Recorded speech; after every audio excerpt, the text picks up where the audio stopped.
Hey, welcome to our show. Mike is in the behind the scenes and is going to be joining in a minute. Both Mike and I have, for a lifetime, always questioned what the purpose of life is, what's the meaning of life, what happens when you die, what kind of things we need to prepare for our death.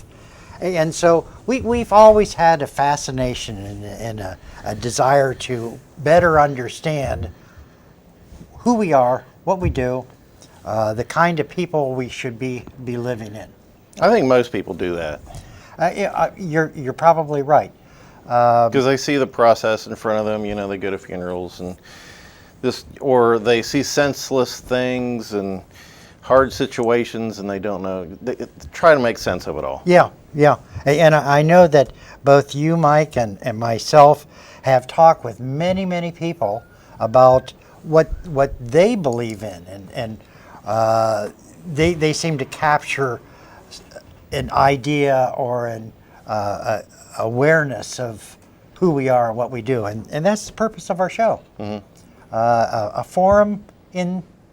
forum of reality. Forum of reality.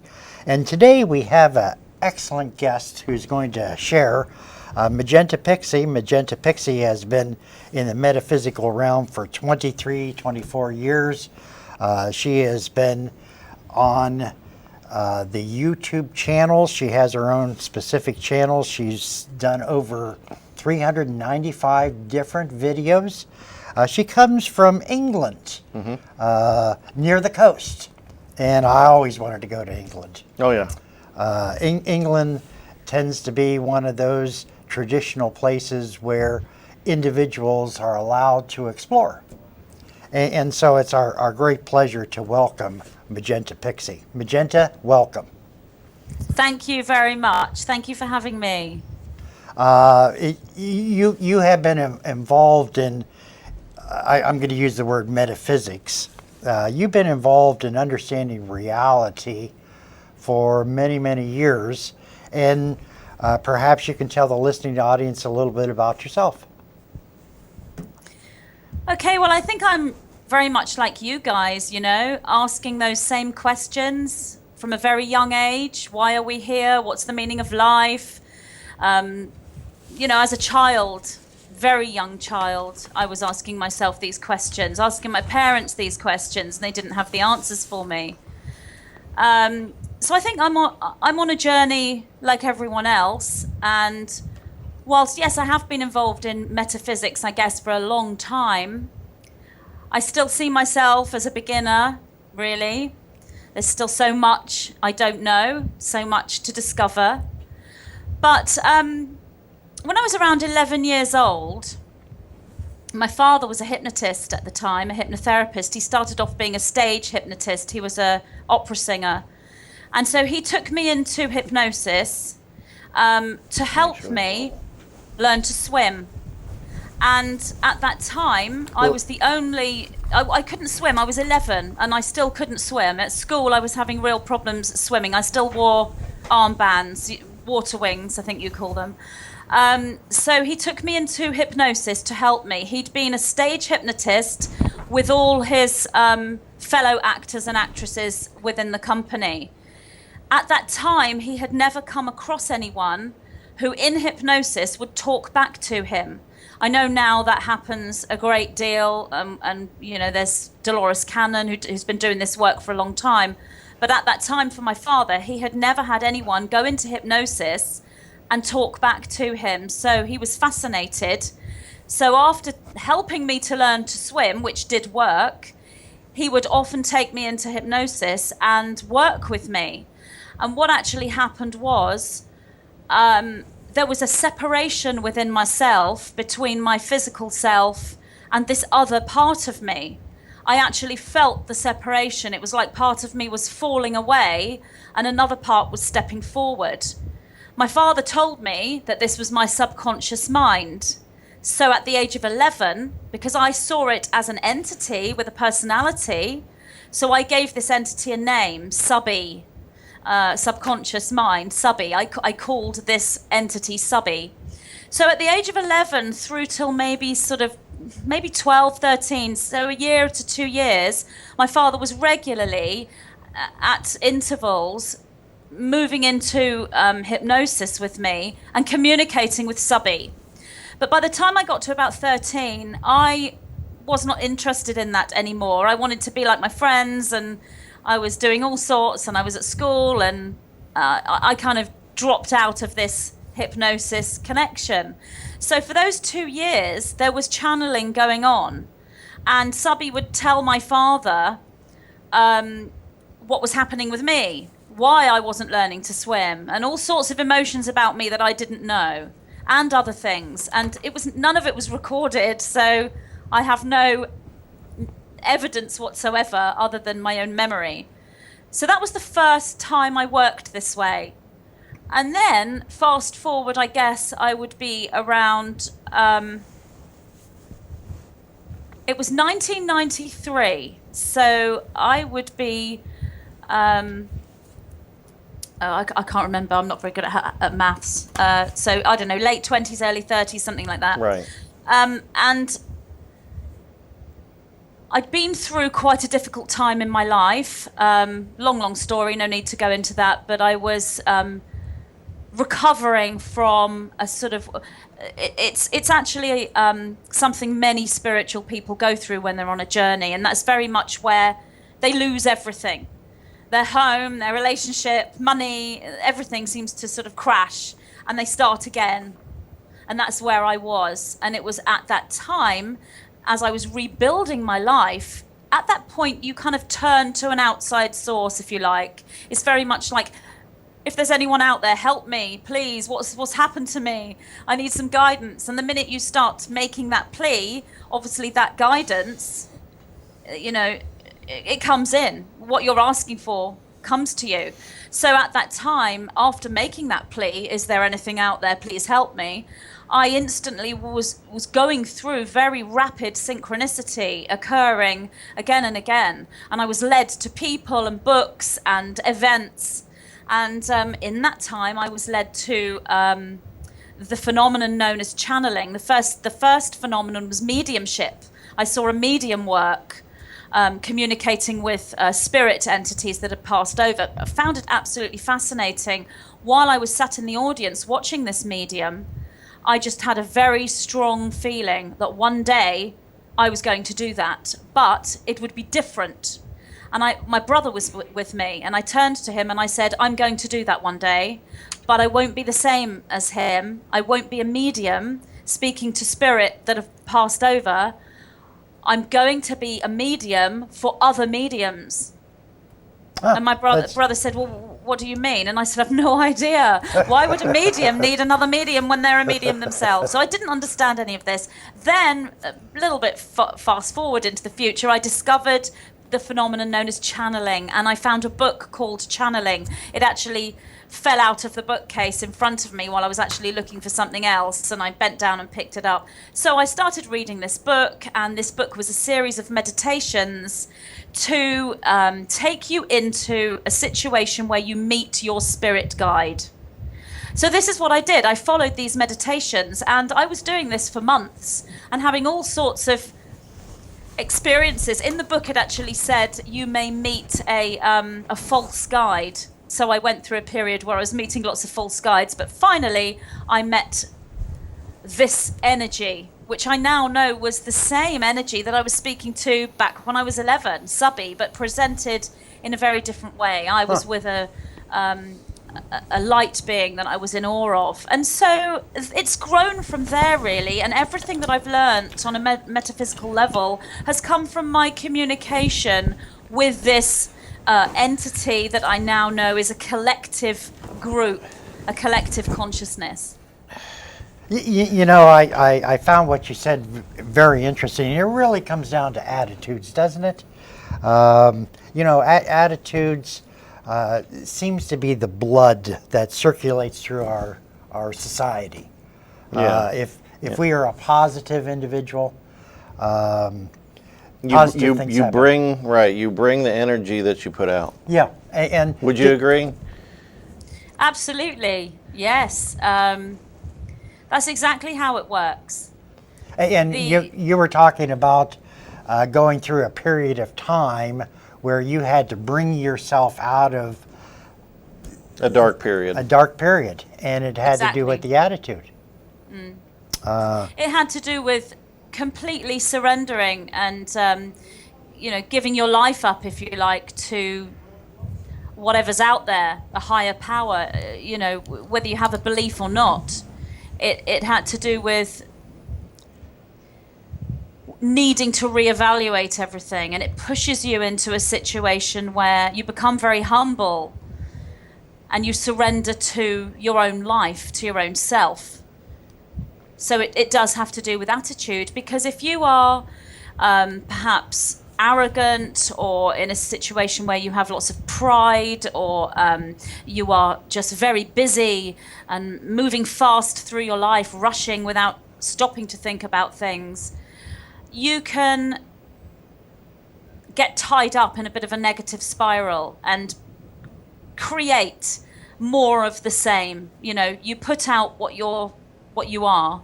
So if you're angry, you're getting angry situations. If you're irritated, you're getting more situations to be irritated about. And when you do go through a situation where everything's taken from you, or so it feels that way, obviously we create our own luck, if you like, we create our own reality. But when you go through that situation, you are forced to reevaluate. You either go into a deep depression, or you think to yourself, what can I do now? What's life teaching me? What can I do to go forward? And it changes you. Yeah, So, yes. Going on the different theories, I truly believe, Mike and Magenta, that likes attract, and that we sort of live in a world where similar kinds of people sort of Gravitate. Gravitate. And I found that in the higher planes they talk about this, like when you die, you sort of gravitate towards those areas or those people or those circumstances that you find comfortable. Wouldn't you say, Magenta? Absolutely. Like does attract like. We create a match. We create a match to everything. But in the third dimension, in the reality we experience, linear time, it doesn't always feel like that. So when perhaps spiritual teachings talk about like attracting like, someone who's been existing in the third dimension within their thinking may find that impossible to believe, because what they see is that they've attracted an opposing force. That's how it can be presented. For example, if you are very passive, you may attract a very aggressive energy. For example, a partner. If you're a passive person, you may attract an aggressive partner. If you are very much in a victim sort of mentality, you may attract someone who treats you that way. It is like attracts like. You are actually attracting an energetic match, but it can feel like you are attracting a polar opposite. The reason why it feels that way in the third dimension is because we are here to experience polarity. So in order to learn something, we experience the opposite. In order to learn what we want, we experience what we don't want. And the same thing happens when we die. We are still attracting to ourselves a match. But when we leave the body, whether it's through a death experience or through out-of-body experience or meditation or whatever it may be, the fabric of the higher dimensions is not so dense. So we wouldn't see such a polarity swing in the other dimensions. And as we go up the dimensions, the polarity gets less and less. So the attraction is more of a like vibration. Do you see in your vast experience in working with individuals, working with mediums, working with individuals that are trying to do their best, do you see that there's a lot of different planes or dimensional planes that we sort of gravitate towards, both in this 3D third dimension, but also on the other side.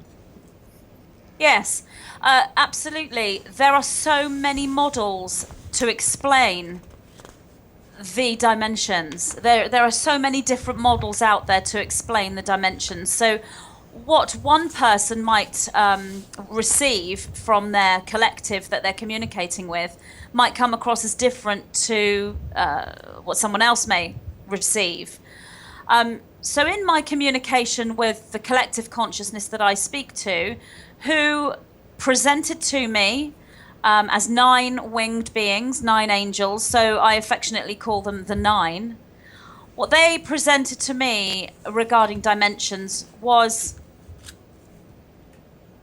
they could not really explain to me about the fabric of a dimension unless I was thinking within the consciousness of that dimension. So they would explain to me the model of dimensions, but actually for me to understand the fabric of each dimension, I needed to, as we all do, learn to resonate with the consciousness of that dimension. And when I say the consciousness of that dimension is consciousness. The dimension is your consciousness. So a very simple model of dimensions would be if you were to imagine a ladder or imagine sections of bands, radio waves, if you like, on top of one another. So you've got the third dimension, which is where we are. That's what we experience in linear time. And then you have other dimensions on top of the third dimension. This is a model, and it's not the most truthful model, but it is a good one to start with. So you would imagine 3, 4, 5, 6, 7 going upwards like a ladder. If you want to expand a little bit more into looking at the model of dimensions, one would visualize that these layers are superimposed on top of one another or within each other, visualizing them perhaps as a circle, with one dimension being in the middle and the fourth being a band running around the outside and the fifth running around the outside of that. There are so many ways to view the dimensions because they are not really anything that can be viewed in a linear sense. They are pure energy. They are consciousness. The only way that we can understand consciousness is by interpreting the energy through our third dimensional brain. The brain is here to interpret energy. It's an interface to interpret energy. That's what the brain is for.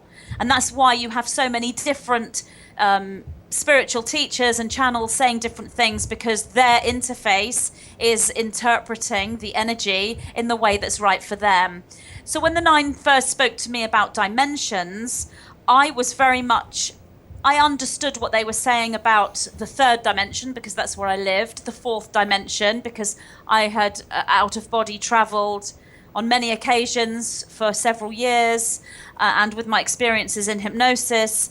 And I began to understand the fifth dimension when I started to, probably before I started to release videos on YouTube. So maybe 2005, I started to understand the fifth dimension. I have to be honest, I have only just begun to understand the sixth dimension in the last year. And I still don't really understand it, but I can see and understand what the fabric of it is. This is a journey we all go through, every single one of us. Every single human being, an animal, and every single consciousness is here to learn why they're here and do what they are here to do. And one of the ways that they learn why they're here is to learn, well, what is here? Where are we? What is Earth? What is the third dimension? We need to know where we are before we can learn why we're here. So everyone goes through this journey at various times. And those that are going through the journey will help those that are also going through the journey. So although I'm in communication with a collective consciousness that teaches me all these things, I'm going through the learning that they teach as a student alongside all the people that watch my videos, all the people that come to me for sessions. I'm a equal participatory student just as they are. I'm not above them just because I can speak to a collective consciousness, it doesn't mean that I'm a teacher. I'm a student, just like everyone else, just like you. So this is something that we all go through. You know, to sort of put this in some perspective, it didn't dawn on me until you were speaking.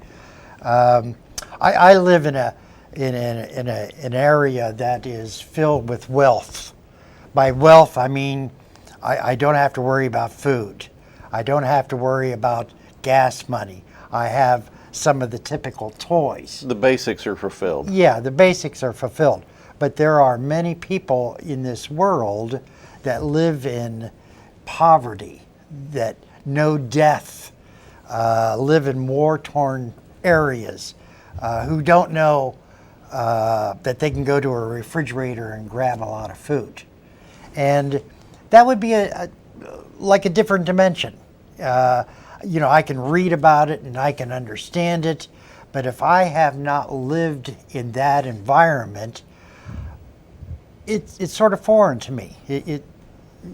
And consequently, as you talk with other individuals in other planes of existence, etc., for some of us, that's very foreign. But for some of us, just like you said, you have to learn that language and that understanding of what you're experiencing indirectly. And one of the Yeah. things I thought of when you were talking about the, you know, whether it's a ladder or a circle or whatever, is, you know, I'm a broadcaster, so I think in radio waves. Yes. And so, you know, all around us, we can't see it, we don't know it, but there are, you know, rock stations and country stations. It's in the air all around, but we need to have a radio to tune into that. Yeah. And so a channel, Yeah. I suppose, would be one of those people that could like tune into these other frequencies. Yeah, radio waves, wave bands is a really, really good metaphor. And the Nine have used that metaphor with me. So every single person is a radio. Everyone has a radio. All they need to do is pull the aerial out and turn the radio on. And So that's what I've done. I've pulled out my aerial and turned the radio on. It is difficult for me sometimes to understand how what I do may seem foreign because it seems so normal to me, and because I work with this daily, it's my life. But it's true. I mean, I do have friends who don't understand this, and every so often I will go and see them and, you know, get myself back down to earth by doing, you know, normal things in inverted commas. So yes, I understand what you're saying. It seems foreign, and when I think back to before I did this, it would have seemed utterly bizarre, like something out of a science fiction movie. Sure. Yeah, You it's know. just like tuning into a different station. Yeah. Yeah, I understand. You had mentioned White Wing Collective Consciousness of 9. Yeah. Tell us about that. Well, when you connect with non-physical energy, which we all can, that non-physical energy presents itself within certain boundaries, etiquette, laws, if you like. One of the laws, and this is a metaphor, is not to shock us or frighten us or do anything that would be detrimental to us. So our awakening is at our own pace, what we can accept and what we can take. So non-physical energy will come to us in a way that we may expect. So therefore, if we see an angel with wings, that might be a bit much for some people. So some people might expect a spirit guide. So they might see a red Indian or, you know, someone, a nurse or An animal spirit any or entity. And or some people might be ready for angels, but only one. They might be overwhelmed if they see 9. So the way that non-physical energy presented itself to me was through stages. So when I first connected through reading this book on channeling, it was a spirit guide that I actually connected with. And it was a red Indian, as were so many at that time back in 1993. There were a lot of channels and they all had Indians with them. And when this Indian came to me in meditation, I said, oh, I don't really want an Indian. I want it to be different. Everyone's got an Indian. You know, can I have something different? So the form changed and I was presented with a Zulu warrior, which was fantastic. And I communicated with him for a long time. I mean, several years I worked with him. His name was White Spirit, and he was fifth dimensional. He told me he was a fifth dimensional entity. And after I had been communicating with him intensively for a while, he then told me that I was a past life version of myself. So I didn't understand any of these things. How can he be talking to me in my mind, and yet he's a past life version of me? So these were confusing. I had to ask more questions. How can you be me and yourself? How are you separate and at one with me? What does this mean? So I was taught about multiple realities, the life of the quantum world. And each time I was told these things, I would try to find out if they were true. So I would ask people that I knew had studied science. Luckily, my father was very into psychology. My brother had studied certain spiritual and scientific concepts. So I had some people that I could talk to. I had other friends as well. And that's kind of how it goes. You get given the information, then you go and check it. Of course, now we have the internet, so it's way easier. We don't need to wait 2 weeks to see a scientifically minded friend. We can just go straight online and check what we're picking up. Like we're doing now. So the next stage, after a few years actually working with White Spirit, he told me that he would be leaving and would be replaced by a different entity. And I was really, really upset and devastated and heartbroken. And he was saying, no, it's still me. I'm not actually going anywhere. I'm transforming, I'm upgrading because your ability to understand has raised. So therefore, you will be communicating with a sixth dimensional entity, not fifth dimensional, but it's still me. Okay, that made me feel not so sad because I couldn't bear to leave White Spirit. I was so bonded with him. And of course, the non-physical energy won't do anything to upset you. So once I understood that it was still White Spirit, there was an upgrade that went on. And it's at the time for me, I mean, not having the internet, not having any reference to look at to actually discover what this all is, I felt like I was going crazy. I mean, I would lock myself away for 3 or 4 days as the transition took place between the leaving of White Spirit and the stepping in of this angel. I'm going through deep, internal, profound transformation. So going shopping, to buy a loaf of bread was a massive, massive event. I was ungrounded at the time, I realized, because I didn't know how to anchor this energy. But when finally I did complete this metamorphosis and started to connect with this one angel, the angel was then able to teach me things that White Spirit perhaps hadn't taught me, as in I was understanding more. I was getting more of a frequency. So basically I tuned into a higher radio band. So I'm listening to different channels, different tunes being played. And then they explained to me, or it or he, presented as a male. Often a female channel will connect with a male non-physical energy, and a male channel will connect with a female non-physical energy. It doesn't always work like that, but usually it does. And he explained to me that he wasn't just one being, that he was several. And then he just morphed into a collective. So there were 9 of them, 9 white-winged beings. And it was at this point that they were telling me that they were getting me ready to go public. And I'm like, what? Because I'd spoken to White Spirit for several years, and it's something I kept hidden. It is not something I ever intended to talk about on a wide scale. It was something I shared with spiritually minded friends, family, and they were showing me visions actually of me sat with headphones on, talking into a microphone, speaking to people all over the world, predominantly in America. And I was thinking, well, I don't even own a pair of headphones. The nearest thing I had at the time was a little portable TV and a radio set. No, never heard of the internet. There was no such thing. So I didn't understand how this was possible, and I thought maybe this was my imagination, some kind of ego in me that wanted to be well known or famous. But I did actually wonder, will I go on the radio one day? I didn't understand what the vision was. So they morphed into these 9 beings, and then I remember asking them what their name was, only because another medium had told me that I was being very disrespectful to my guides by not giving them a name or asking them their name. And I said, well, they don't have a name, they're just pure energy. I'm really green and innocent, not knowing what I'm doing. And he was saying, no, that's really disrespectful. So I came back to them and I said, am I disrespecting you? And they're like, no, you're not disrespecting us. Our name is not pronounceable within your language. Our name is a frequency, it's a tone, it's a color, it's a musical note.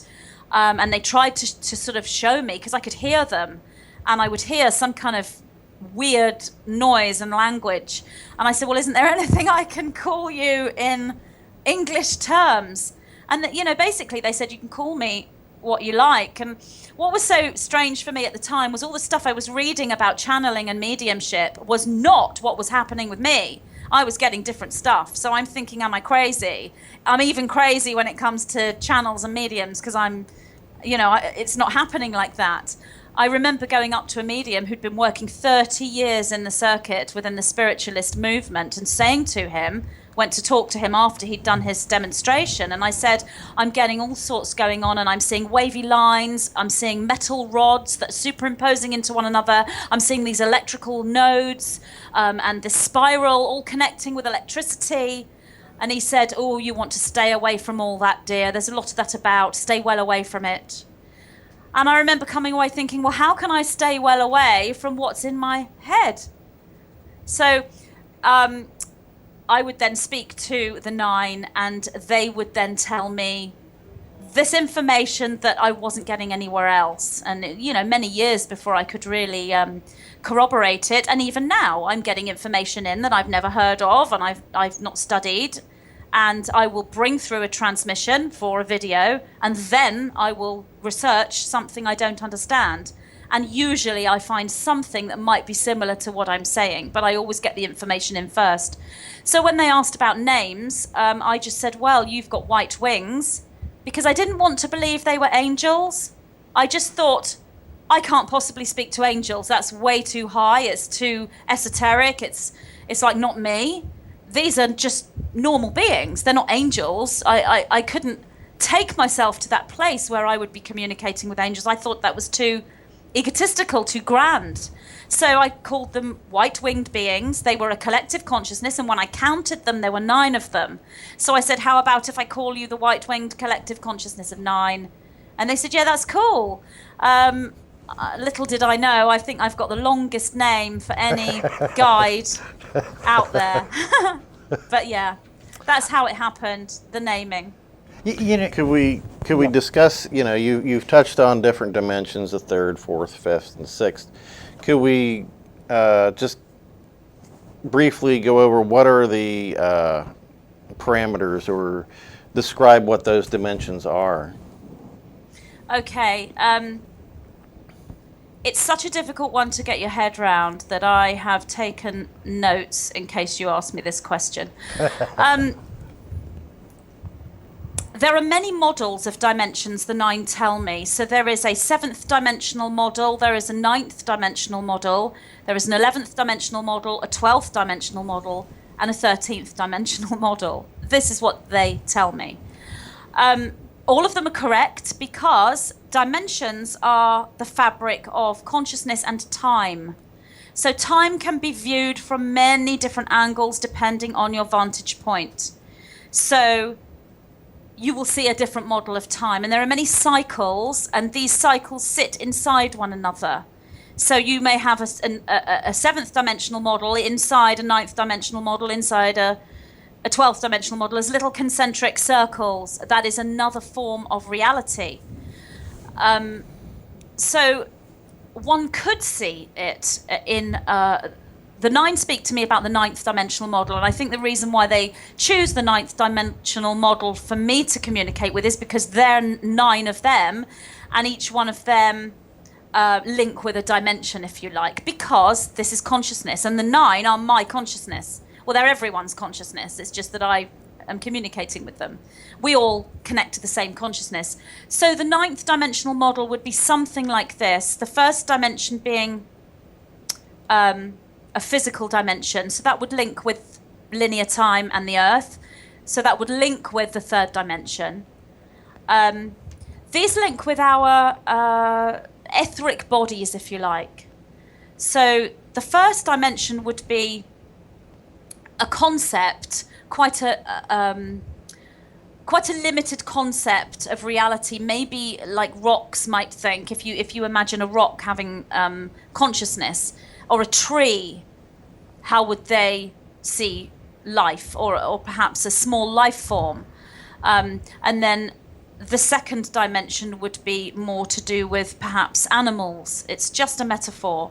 Linking to our dimensional bodies, the first dimensional body would be a physical one. You hear people talk about astral bodies going into the astral plane. Well, that would be a fourth dimension. So the third dimension is the reality we live in, linear time. The fourth dimension is very similar to the third dimension. It's a copy of the third dimension, but it's much thinner in its fabric. It's not so dense. So things happen quicker, and time is different. It's still linearly expressed, but in the third dimension, we live linear time very, very in a very organized way. You know, we wake up in the morning, we go to bed at night, we see time cycling in front of us. Whereas with the fourth dimension, we can go back a little bit, forward a little bit, but we're still along a linear thread. And that would connect with perhaps the mental body, the body of the mind, the third dimension being the etheric body. The fifth dimension is a connection with what's known as the celestial or star body. And the fifth dimension is a much higher vibration. There's still linear time there, but really it's very different. It's very much in thought.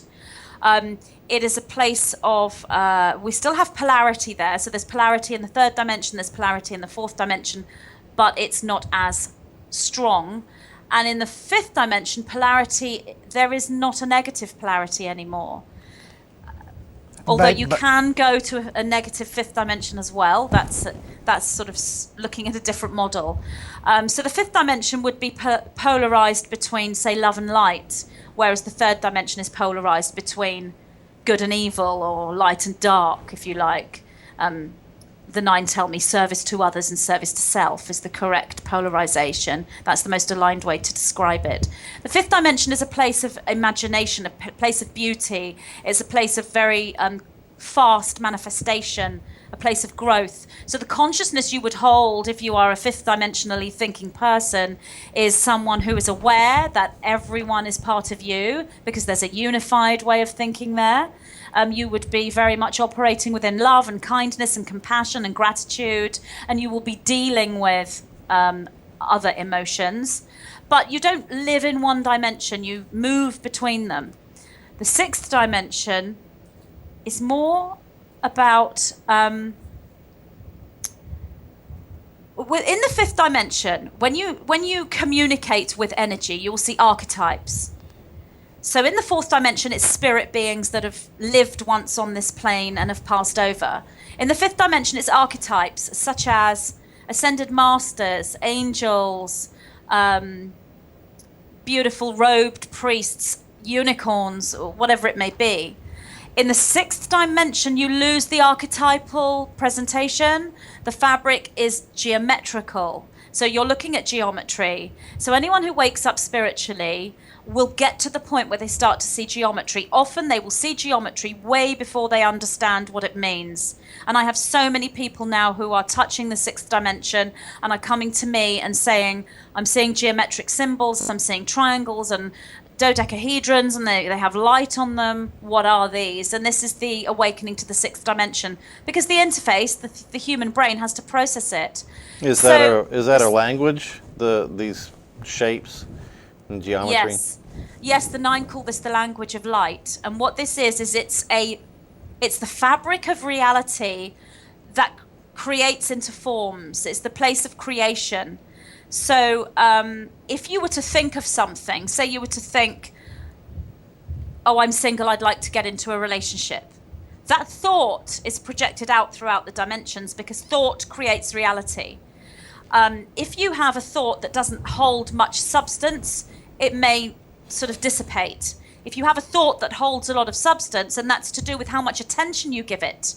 So if you have a passing thought like, oh, I'd quite like a relationship, and you forget about it, it would still take substance because that's a big thing. If you thought of something like, oh, I might go on a trip on a bus tomorrow, and then you forget about it, that dissipates. Possibly it still might manifest, but something like, oh, I want a relationship. So this goes into the higher dimensions, and it takes form in the sixth dimension as a geometric presentation that is an energetic aligned match to your thought. It's not an energetic aligned match to what you think the thought is.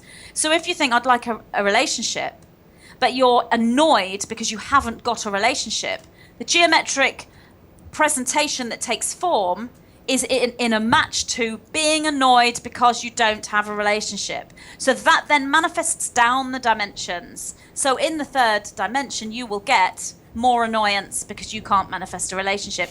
But if you think to yourself, I'm in love, I have a relationship, and I really love the person I'm with, then that is what takes thought. That's what the geometry molds itself do. I'm in love, I have a relationship. That then comes down the frequencies and manifests in your third dimensional reality as a relationship with someone you're in love with. So this is where the law of attraction comes from. And it isn't necessarily explained, it can be explained in such a way where a lot of people, especially scientific thinking people, may dismiss it and think, oh, you just have to think of something and imagine it's there, and then there it is. But really, this is about dimensions, this is about time, this is about the fabric of reality, this is about your consciousness. That's how it works. And about so that's attitudes. what the sixth dimension, that's the place of form and of creativity through geometry. And I guess if you wanted to relate that to a religious person and prayer, the idea of praying and, asking for things, you have to believe it to be true for it to manifest. And you have to feel it. Prayer formulates itself within the fourth dimension as a concept. So someone who is religious and believes and follows a religion and practices a religion would be a fourth dimensional thinking person, not third. It's their energy that is formed within the sixth dimension, which is only a response to the belief system. So it's not the belief system itself. The belief system will show up in the third dimension. So if you believe in Jesus, you may well see Jesus, in the third dimension. If you believe God is a spirit who wears a white robe, that's what you'll see in the fifth dimension. It's all true. It isn't false. These realities project your consciousness, and your consciousness cannot be untrue. So all of this is true. That's why there are so many different religions, all seeing different parts of this large picture. But it is your energy frequency that will form within the sixth dimension. And it's happening all the time. So it's not just planet Earth, it's all the planets throughout the entire cosmos, throughout the multiverse, that are all forming within the sixth dimension, which has harmonics to it. So different harmonics for different races and different planets, but it's all one dimension.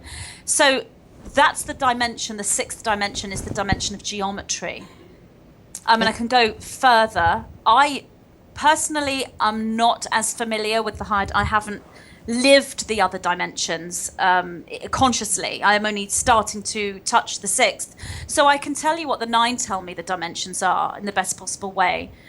The seventh dimension is pure energy. There's no polarity there anymore. It is very unified, very much a oneness.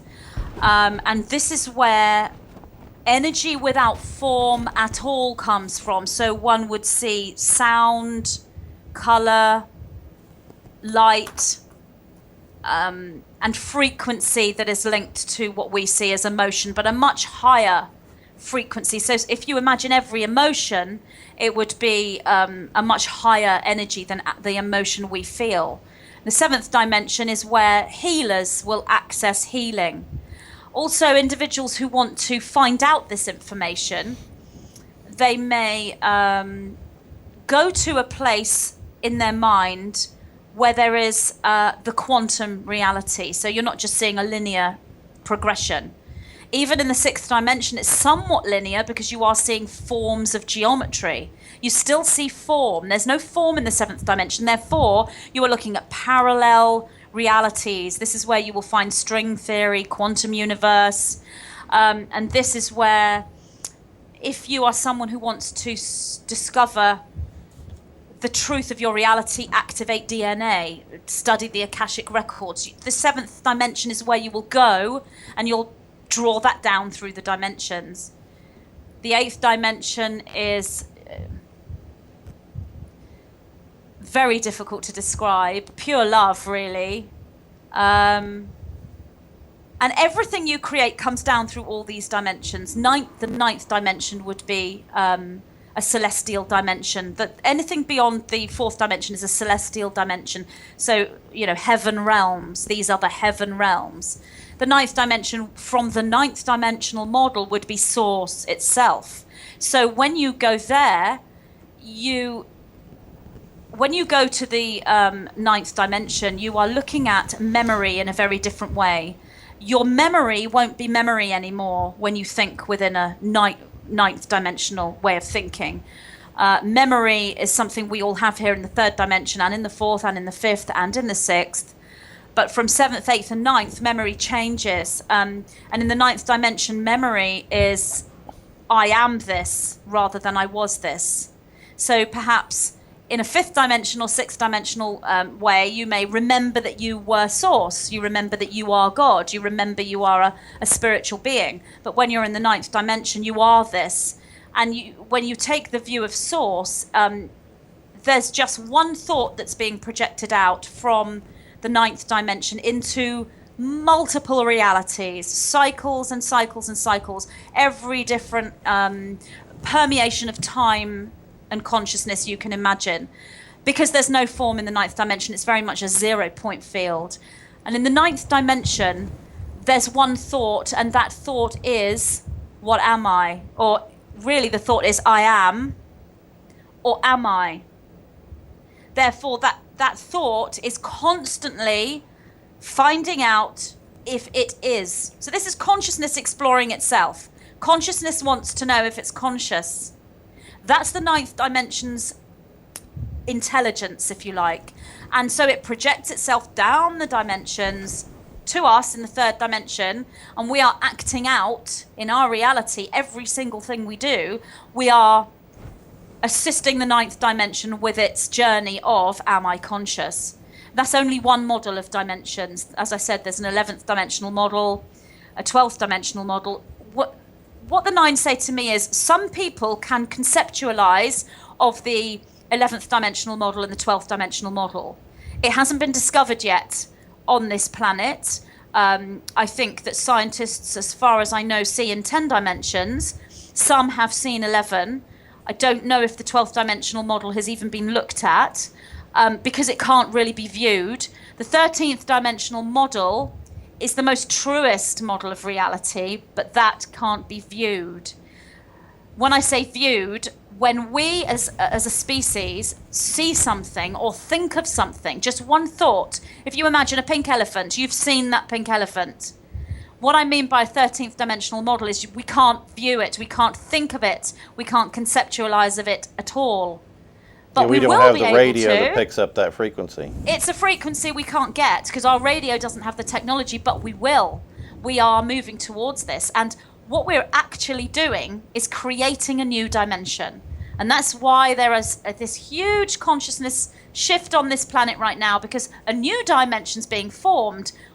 What that really means is a new dimension isn't really being formed because it's staying as it always has been. We are viewing it. We are learning to view this new dimension. So once we view it, it becomes formed from our perspective. So we then see it. So this is coming down the dimensions to us in the third dimension, and everything we do is so significant because it affects all the dimensions, I say above us, but around us and within us. And everything that we think is projected throughout these dimensions of reality. So every thought we have is creative and is integral to our survival. Yeah, that is very true. You know, about 40, 50 years ago, our understanding of the dimensions was very, very limited. You were either going to go to heaven or hell. You were either going to go to purgatory, you were going to go to limbo. So there were only 3 or 4 plateaus. And I think society had taught us that we were separate from God or the primal force or whatever God is, according to those religions. And in those 40 years, we've sort of gravitated to the fact that, is it possible that we are part of God, that we are not separate? And when more and more of us understand that we have that internal spark of God, that changes the whole perspective. That changes the fact that we're not God, but we are a part of God. And consequently, those dimensions, it opens up. Well, in the 3rd and the 4th dimension, we are part of God, an aspect of God, a spark of God, or source, whatever word you want to use. But from the 5th dimension onwards, we are God. You know, we are. We aren't a spark or a fragment or a piece of or an aspect of or a shard of, because the reason why is because we are all a holographic replica. This is what the 9 tell me, holographic replica. So when God separates itself, or source separates itself, it's not like a piece of wood where you chip off a little piece and a little shard comes off of the whole, but it's perceived that way in the 3rd and 4th dimension and within religions. But in truth, it's like a bubble, and another bubble comes out of that bubble and creates 2, like cell division. It's a complete mirror image in all ways of the original cell. And then it divides again and again and again. So that's what we are. We are God because we're exactly the same. We're an absolute mirror image. But if we want to look at what part of us is the mirror image to source, obviously it's all of us, but this body we're in is a physical body so that we can live in a physical dimension. So if we want to actually find the place within us that shows us what these dimensions are and what source is and what God is, in the DNA, that which the scientists, they can only sort of map 5 or 10%, which is our genetic material, and the rest they call junk DNA. It's the junk DNA that is source. The junk DNA is the holographic replica of God. The junk DNA are the dimensions, the Akashic records. So you see why every single person on the entire planet has access to this information, because if they have DNA, then they have the answers to everything, as that's the blueprint for life. Yeah, and that makes a lot of perfect sense. We're coming short on our time. You know, we would like to have you back on, and we can. Yeah, well, let's just go to lunchtime, right? Yeah. But care to share with the listening audience some thoughts about what we've discussed, or some other kinds of thoughts that prior to the broadcast, perhaps you were thinking about and would like to share with the audience? Yes, what I would say is, when you first hear about all this, whether it's through religion or spirituality or, New Age or whatever it may be, it can put you off. It can make you think, that's nonsense. There's no proof. I'm going to look at science. That's rubbish. I'm going to look at geology, or I'm going to look at mathematics. It's great because wherever you look, you will find the answers. Science, mathematics, the whole thing. What I would say is the key is to be open-minded and to take on board every single piece of information that comes your way, because, life is presenting you with constant information to trigger that junk DNA, to trigger those memories. Life wants you to see it. Life wants to be viewed. Consciousness wants to be viewed by you, by everyone. So it will constantly present itself, and many people ignore and shut that away because they're too busy, which is understandable. Third dimension is busy life. I would say if you can hold an open mind and view that which comes into your life, take time to look at these different concepts, and they are everywhere, different religions, spiritual knowledge, art, everywhere. Take time to examine this and open yourself to this. If you don't want to look outside of yourself to books and what other people say and radio interviews and videos, you don't have to. You don't have to look anywhere but yourself. That's where you will find everything. And there are so many ways to look within. People talk about meditation, which is a wonderful, wonderful key, but it might not be okay for you. You might think, no, I don't want to meditate. I don't resonate with meditation. But you might want to go for a walk down by the river, or you might want to read poetry. You might just want to lie on your bed and close your eyes and rest. You might want to do some yoga. Whatever it is, if you are open to this energy, it will come to you because it's inside you. And the answers to everything are there. But they come up in your mind in ways that you may not necessarily understand at first. So it's just being open to your creativity. Your creativity is how this will present. So if you're a musician, it will come through music. If you are a poet, it will come through words. You know, if you're an actor, it will come through your craft of acting. And if you are someone who studies media and television and radio, it will come to you in some form through the work that you do, through the creative arranging of that. It's there in all things for everyone. So that's what I would say. Be aware that life wants to communicate with you. Be aware that consciousness wants to communicate with you. And the minute you know that, you're in communication with it. That's some very good points. Magenta, again, I want to thank you very much for being a guest. We have to have you back. Lovely. I'm definitely coming back, yeah. Well, good, good. So, Mike, any final thoughts? Not really. I just have a lot more questions. That's the way it works. Yeah. Well, Magenta Pixie, your website that individuals can go, all they have to do is search on Magenta Pixie. True, it's magentapixie.com is my website, but if you type Magenta Pixie in Google, you'll find my website and you'll find my YouTube channel and other things that I've done. You might want to just search for one particular topic, and you can say Twin Flames or Twin Flames Magenta Pixie, and you'll find that piece of information.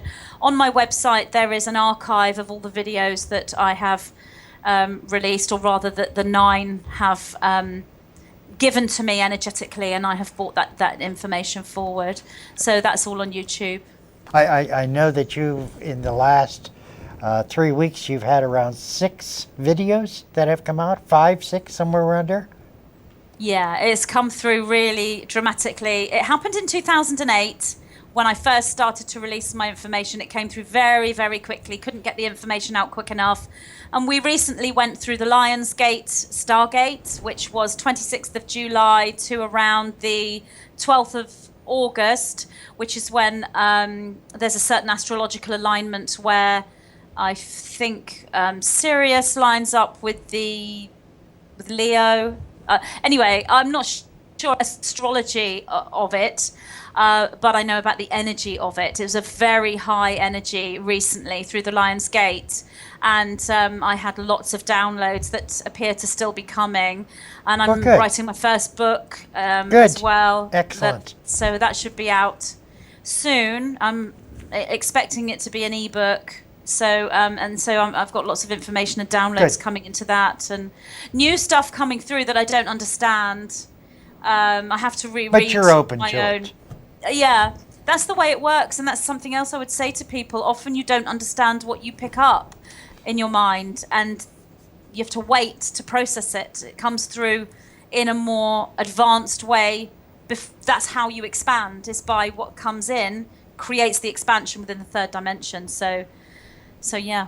And it seems like there's been like an acceleration. There has been. It's the 9 call it the quickening, and my next video, which is I think it's just been uploaded. Yes, it was uploaded this morning. Is called the Mandela Effect. One of the subscribers to my YouTube channel asked me if I could comment, or asked the 9 if they could comment on the phenomenon known as the Mandela Effect, which is where groups of people have memories that did not actually occur in this timeline. Huh. For example, many people remember a different outcome with Nelson Mandela than actually happened in our recorded history, hence why it's called the Mandela Effect. So that information came out very recently, and in that particular transmission, the 9 spoke about the quickening. It's a perception. It's like nothing's actually changed, really, but it's our perception of reality that's changing. And so, because we are expanding at such an exponential rate at the moment, since the 2012, 21st of December Stargate point, That's interesting. we've had major changes, and it's speeding up. So the quickening, in that video, the Mandela Effect, the quickening is explained why it's happening. It's fascinating. Yeah, I wasn't sure if I was just getting old and how time speeds up, or No, I it think is. the whole yeah. world is. Yeah. Magenta, thank you very much. It's been Thank a you. pleasure. Thank you. Good and- luck with your show. Yeah, It's looking fantastic. form in reality, and we couldn't be here without Mike, guests like yourself, and I really appreciate everyone's involvement. So Right. thank you. Thanks. Thank you.